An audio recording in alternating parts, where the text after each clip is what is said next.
Hey, this is Kyle Benedict with MISO BIM. This tutorial is on arrays and groups, and this is an intermediate level course. As you can see here, we have our hotel room, which repeats in a modular fashion.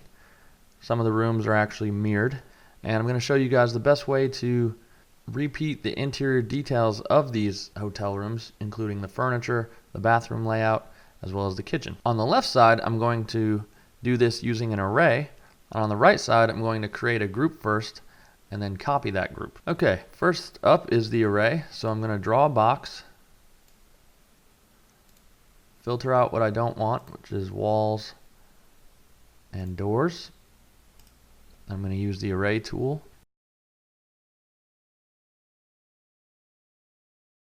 And a quick review of array.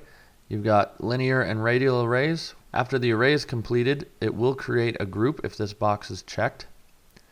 Otherwise, you can uncheck it.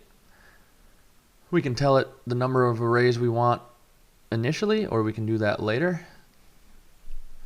Move to second, which is you can have that distance be the second click of your mouse, or the second click of your mouse can be the last distance, and the array will fill everything in between the first and last points. Okay, if I choose my start point, I'll just choose this balcony corner and try and go to my end point. You'll see one of the limitations of arrays.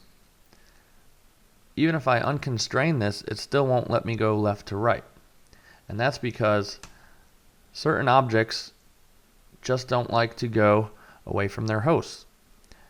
That just happens to be our kitchen area. So now if I try this again,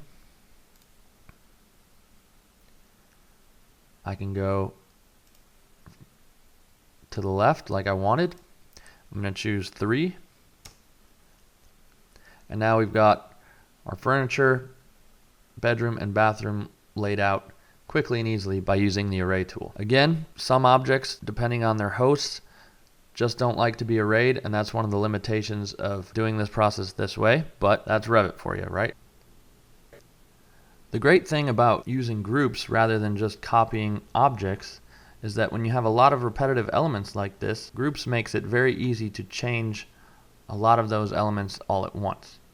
So we've got our repetitive hotel unit here, and let's say we decide to change the orientation of this living room. So I'm going to edit the group. I can choose edit group or double click on the group, as you just saw me do. Now, once I'm in here, let's say we want to get rid of this large coffee table. You can delete something from the group, or you can choose to exclude it from the group by using this remove tool. We'll delete that instance from your project. Removing it will just take it out of the group. So I'm going to delete that fully. Then I'm going to rotate our sofa.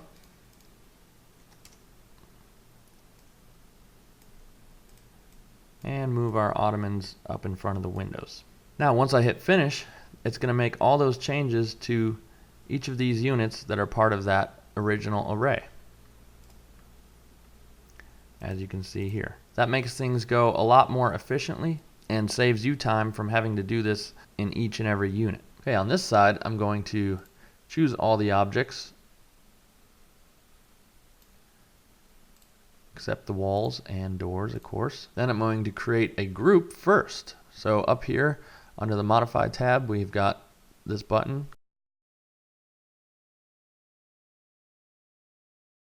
Create group. We can call it Hotel Unit. This next unit I'm trying to create is actually flipped over this wall. So I'm going to use the mirror tool.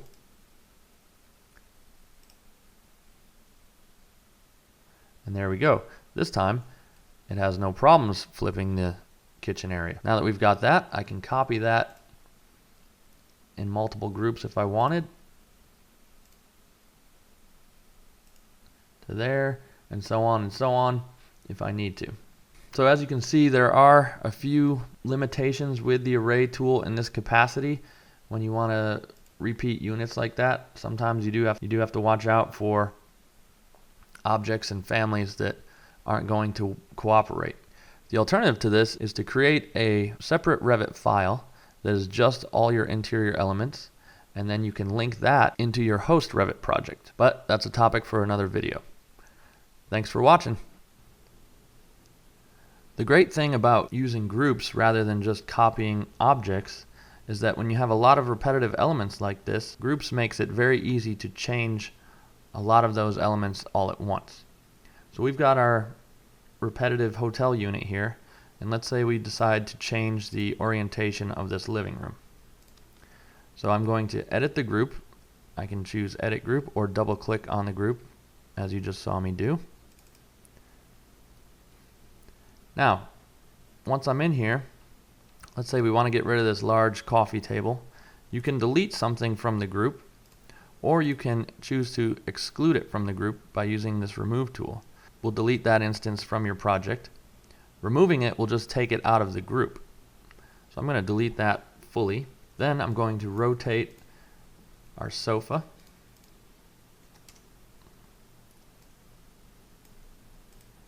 And move our ottomans up in front of the windows. Now once I hit finish, it's going to make all those changes to each of these units that are part of that original array, as you can see here. That makes things go a lot more efficiently and saves you time from having to do this in each and every unit. Thanks for watching.